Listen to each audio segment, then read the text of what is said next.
Добрий день, мене звати Вікторія Чебур, і я постдокторал researcher в дослідній групі з біоресурсів та технології в Чеському університеті природничих наук у Празі. Я зараз знаходжуся в біогазовій лабораторії цієї дослідної групи і являюся координатором лабораторії, тож хотіла провести вам невеличку екскурсію, показати, чим ми тут займаємося. Основний напрямок і наш фокус досліджень – це анаеробне зброджування різних типів органічних відходів. І, звичайно, ми починаємо наші дослідження від циклу зброджування в невеликого типу біореакторах, такі як батч-тест,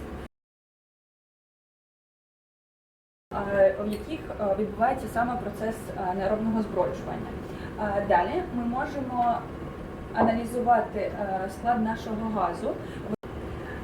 Тож, в наших біогазових реакторах ми маємо можливість аналізувати склад газу, використовуючи наш біогазовий аналізатор.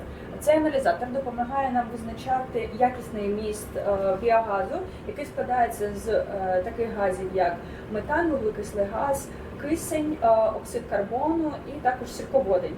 Тож ми можемо визначати як основні складники газу, так і домішки, що можуть бути в ньому присутні.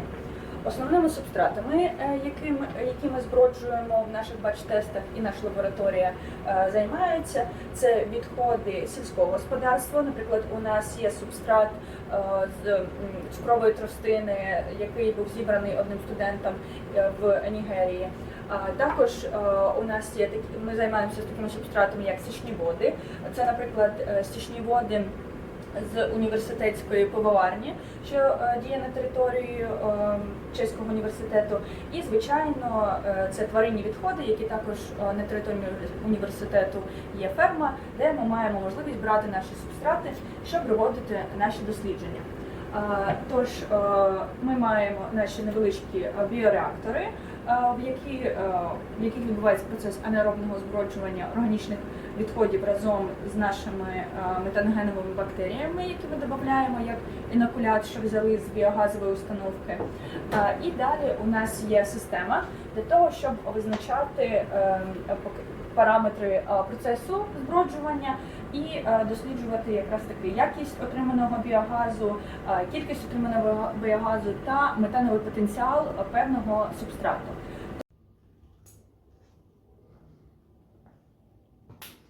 Тож, для того, щоб почати процес анаеробного зброджування в наших батч-тестах, ми використовуємо субстрат і інокулят. Інокулят – це вже зброджена речовина з метаногеновими бактеріями, які ми беремо на біогазових установках, в біореакторах, які є діючими, щоб забезпечувати активний ріст біомаси всередині. Тож у нас представлені зразки інокуляти з 3 біогазових установок. Це біогазові установки в Чехії, які працюють на різних типах субстратів.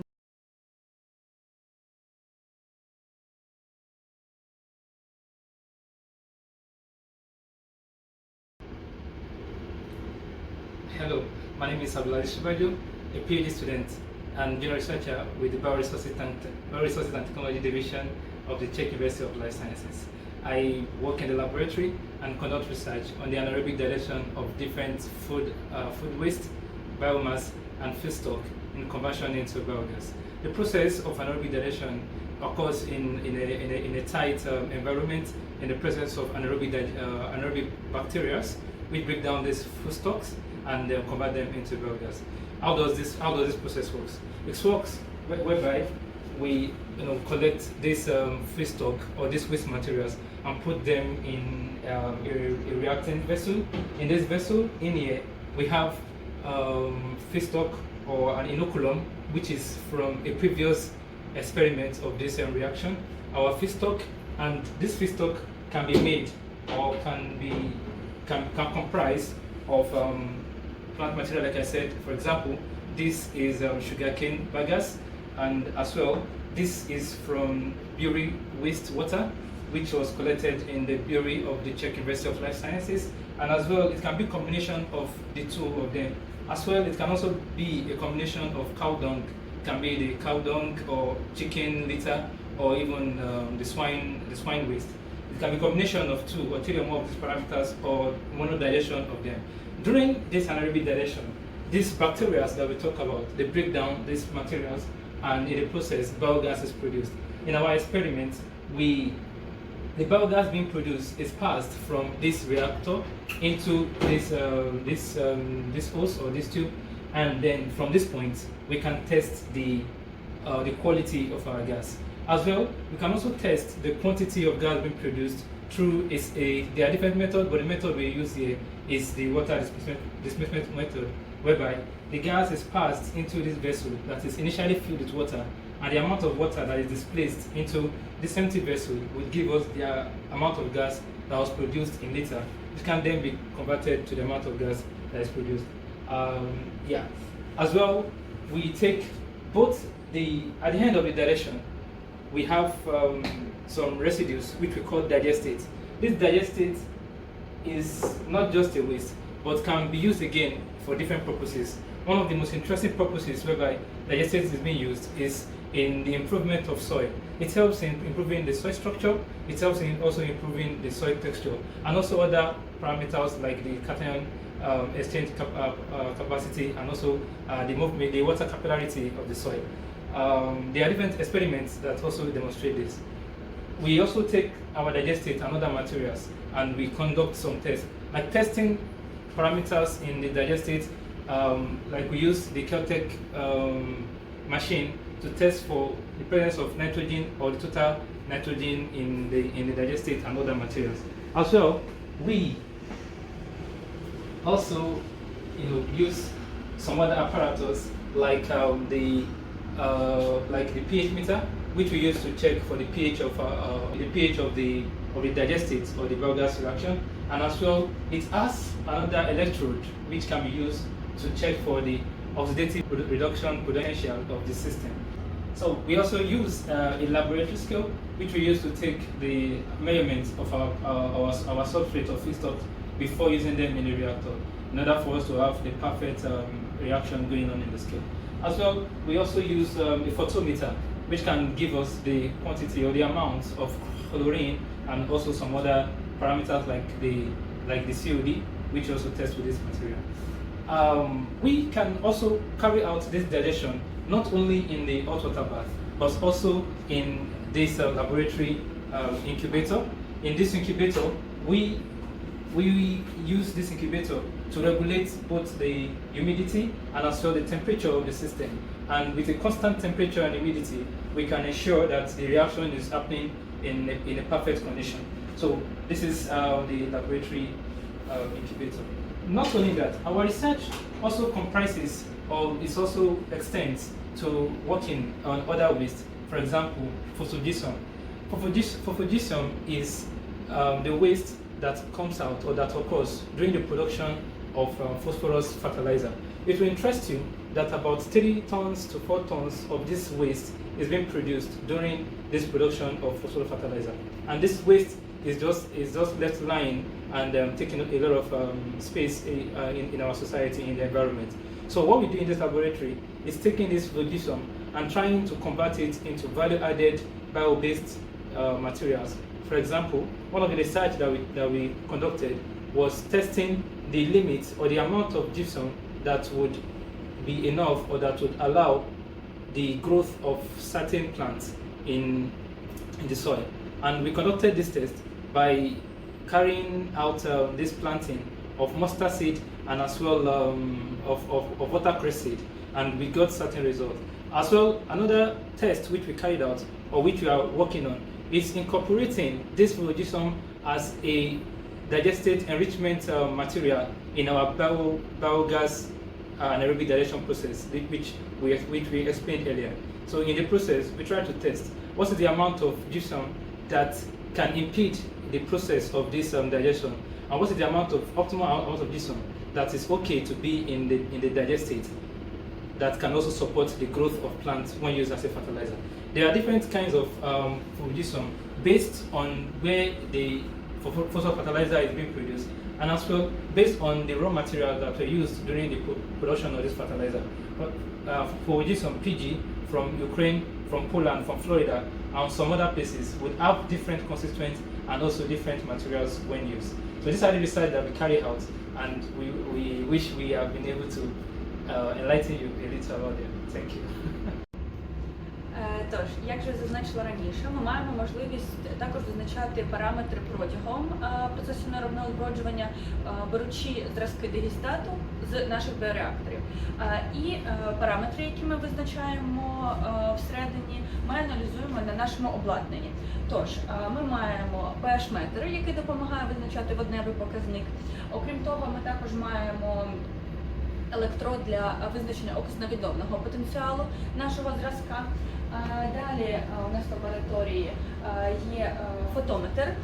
Ми для наших зразків дегістату в основному використовуємо для визначення параметрів хімічного споживання кисню всередині наших біореакторів, але також цей фотометр дозволяє аналізувати будь-які стічні води на різні показники, такі як хімічне споживання кисню, фосфор, хлор, ті ж самі нітрати, нітрити, тобто є певний спектр аналізів, що може бути проведений на цьому спектрофотометрі.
І першим етапом в аналізі загального нітрогену є етап digestion, де ми беремо наш зразок і ми розчиняємо його у кислотах з специфічними реактивами, де у нас відбувається процес переходу всіх нітрогеновмісних сполук в сполуки амонію. І після нашого вже розкладання, після цього етапу digestion, ми визначаємо вміст наших сполук амонію вже безпосередньо на апараті, що є дистиляційним апаратом Кельтек. Тут відбувається процес дистиляції вже попередньо підготовленого зразка. І далі в результаті в наш збиральну ємність ми збираємо вже попередньо підготовлений зразок, який ми піддаємо титрації хлоридною кислотою для того, щоб визначити загальний вміст нітрогену в наших зразках дегістату.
Також в нашій лабораторії є мікроскоп. У нас є 2 мікроскопи такого більш переносного типу. Це стаціонарний мікроскоп, який ми використовуємо для того, щоб дивитися динаміку процесу неробного зброджування, щоб бачити, як в приближному варіанті, як відбувається розклад матеріалу, зміну структури і активності, метаболічної активності бактерій в наших біореакторах. Також у нас є набір для аналізу січних вод, який є переносним, і можна проводити аналіз зразків безпосередньо на місці відбору проб. Тут представлені реактиви та тестові пробірки для того, щоб поєднувати і проводити реакції, які можна визначати колорометричним способом, тобто порівнюючи колір після проведення нашої реакції, ми можемо визначити рівень показників таких як амонію, нітратів, нітритів, фосфатів та визначення показників pH і також твердості води. Тобто це такий експрес-метод оцінки, можна за зміною кольору ідентифікувати. Добре. Також у нас в лабораторії є 2 типи приладів для вимірювання водневого показника. Це стаціонарний pH-метр, де ми маємо стандартний електрод для того, щоб визначати водневий показник у рідких пробах, тобто у зразках нашому дегістаті чи інокуляті. І також є іншого типу pH для вимірювання pH ґрунту, саме для швидкого вимірювання кислотності. Він працює за принципом електрохімічного вимірювання. Електрод занурюється у зволожений ґрунтовий зразок, генеруючи напругу, і ця напруга відображає рівень pH. Показник зчитується на аналоговій шкалі, як ви бачите, що дозволяє легко і точно оцінити, чи підходить ґрунт для вирощування культур.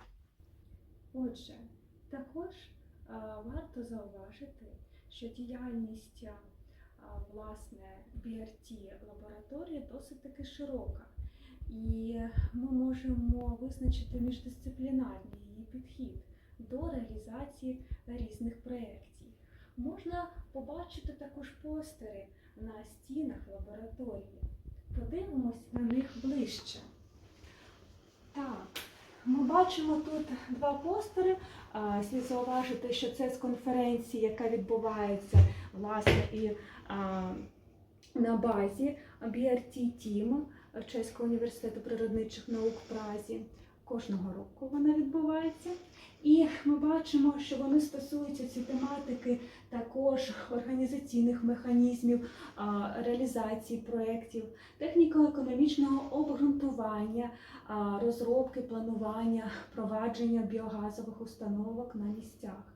В відповідності враховуються механізми підтримки на державному рівні країн ЄС, також можливості знаходження стейкхолдерів у цих цілях, тобто також соціально-економічна складова прослідковується. Це не просто окремі лабораторні дослідження певних видів субстратів, тобто це така ланка, яка йде далі до споживача цієї продукції, і є взаємодія власне з представниками фермерських угідь, так, господарствами приватними, які надають ці інокуляти і які використовують також в цій лабораторії, так само, як і субстрати. І таким чином ми бачимо також напрямки власне такого дослідження в контексті стійкого підходу щодо оцінки емісії парникових газів від різних в сільському господарстві при виробництві різних типів продуктів, яким чином також можна сюди імплементувати біотехнологію з виробництвом органічного добрива і його впливом на цей цикл емісії парникових газів. Це також досліджується, вивчається. Тобто ми бачимо різні складові досліджень входять в цю лабораторію в контексті реалізації певних лабораторних експериментів, подальшому плануванні польових досліджень, можливості залучення різних стейкхолдерів і реалізації масштабних, вже більш масштабних проєктів з впровадження біогазових технологій, що відбувається, зокрема, власне, в країнах Азії, Латинської Америки, Африки, тому що це Tropical Agri-Science Faculty, факультет тропічних наук, тому тут є такий фокус на тропічному кліматі і розвитку співпраці з країнами, де такий клімат. Але при цьому дуже активно є співпраця з різними організаціями в Україні, і тому досить таки відкрита раніше це була Biogaz Research Team, зараз Bioresources and Technology Division, така дослідна група відкрита до співпраці. І дякуємо за таку співпрацю.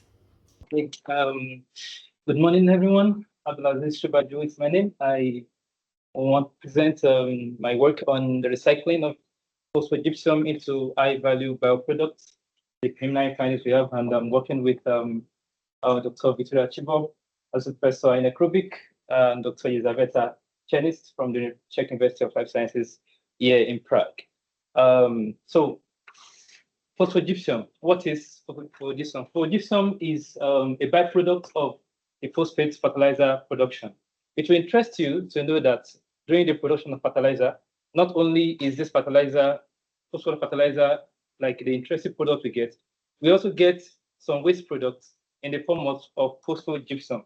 From the word phosphogypsum, it's a gypsum gotten through the process of production of phosphorus fertilizer. So just easy as it sounds. And about 4.5 to 5.5 tons of this waste is produced per ton of phosphorus fertilizer. So when you have one fertilizer produced, like 5 of this waste is produced. So it is a bottleneck because on the right here, you see this heaps of sand is not just a mountain, it's actually the waste being dumped on the PG sites. And presently, the most optimistic utilization of this waste is just about 10%. And basically, it has been used in cementing, also in building and construction. But as well, there are some limitations to the use of this PG in construction because during the production of this fertilizer, some of this waste might contain some rare earth metals or can even be radioactive, and using them in the open space might pose some health risk. So we need to repurpose them to find ways by which we can use them. So like I said, the utilization is quite still inadequate, and it necessitates innovative solutions, which we are trying to do. There are some insights in using them for agricultural uses, but as I said, the presence of heavy metals and radioactiveness of this waste, which might pose some risk to the society. And as well, on another side, we have our digestates. Working with the biogas research team, we have a digestate, which is a nutrient-rich bioproduct of this anaerobic digestion, and it contains organic fibers and also other minerals that when added to the soil, it improves the soil structure and as well improves the soil nutrients. But also, digestate on its own also has its own limitations in the sense that sometimes digestate can lack some key micronutrients, and also that can limit its effectiveness as a biofertilizer. Then the rationale is that if we can use phosphogypsum as a way to enrich our digestates, it can supplement for the loss of these micronutrients in the digestates and also help in better fertilization of plants. And that does not come from basic assumptions.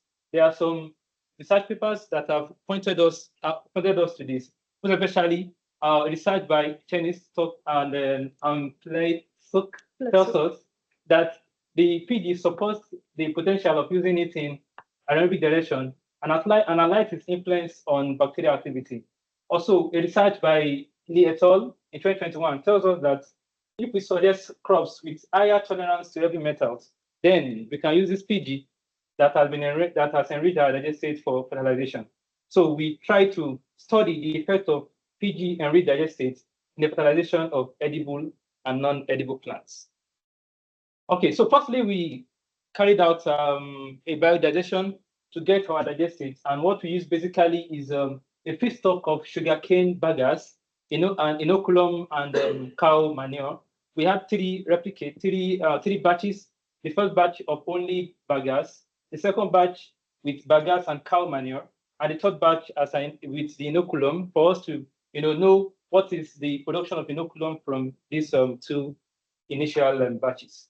And we carried it out in a mesophilic temperature, like about 38 degrees Celsius. All right, so the temperature, the direction went over for about 38 days. We collected some results like the pH, the biogas quality, and biogas quantity as well. And we did some statistical analysis to look at the difference between the batches. On the right, on the left here, you can see our setup, how we run this biogas digestion. As well, at the end of this of the digestion, we had our digestives, and then we tested these digestives in the fertilization, in the initial fertilization of mustard seeds. Not only that, we use our PG to do some also in fertilization of the seed. So we used PG at 0.5 grams. That's about 5% of a concentration of agar, which was 25 milliliter, and also PG of 1 gram, which is about 10%. Also in 25 ml of agar. Then digestate of 0.5%, digestate of 2.5%, MS media and water as a control. And here also is the setup how we run this test. This test, these are the procedures: washing the seeds in order to ensure sterilization, and we put about 10 seeds in each of the flasks. And on the third test we did was to use different ranges of this phosphoglycerin in order for us to know what is the maximum amount of PG that can be used in a concentration of digestives and fertilization, and what is the minimum that we can actually use. So I'll show us the results of these three tests that we carried out. So firstly is that at the end of our digestion, we realized that using cow manure and bagasse in digestion, or using bagasse only in digestion, they have similar production of both biogas and also methane. So that can tell us that bagasse on its own can serve as a good feedstock for biogas. So we then can use digestates from bagasse only, digestion as fertilization. And this is the result from using the different treatments of phosphoglycerin of 1 gram, PG of 0.5 gram, MS media, and also our digestate here. What is interesting for us to see is that the test that performed best was PG of about 0.5 gram in this particular experiment, right? 0.5 gram, where you can see that most of the seedlings grow visually, they grow very well. And as well, in the digestates, even though the growth is not as apparent as that of the PG, we can still see visually that at 5%, the digestate supports better growth than that of 2.5%. And if you compare it with water, water basically doesn't have enough nutrients to support this growth. So the plant does feeds or uses its internal nutrients like the leaves or some of the nutrients from its endocarp in order to feed itself. And when it gets to a point where it cannot sustain itself anymore, then it might not move forward.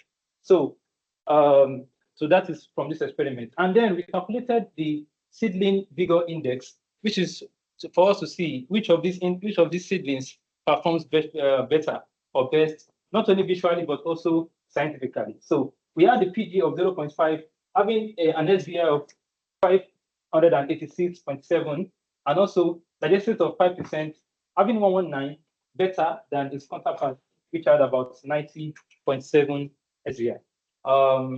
So this is the result of the PG of different ranges, which we later carried out. 1, 0.5, with water, 2.5%, and 5%. And in this experiment, even though it is quite different from, the result is a little bit different from what we had initially, we realized that at 0.25, the PG performed better than 0.5 and better than 0.1. So 0.25 is now arguably our best optimal range of using PG, of using phosphoglycerin in fertilization of mustard seed or other edible plants. So the progress which we are going to make with this research now is to use a PG of 2.5% and also digestate of 5% in fertilization of, non-edible plants that would allow us to mitigate the influence of rare earth metals and also other contaminations that can occur in the soil or in the plant. Rhodesium has shown promise as a valuable mineral additive in biogas production, improving digestive quality and promoting plant growth. I thank you very much for your attention. Thank you. Interesting presentation.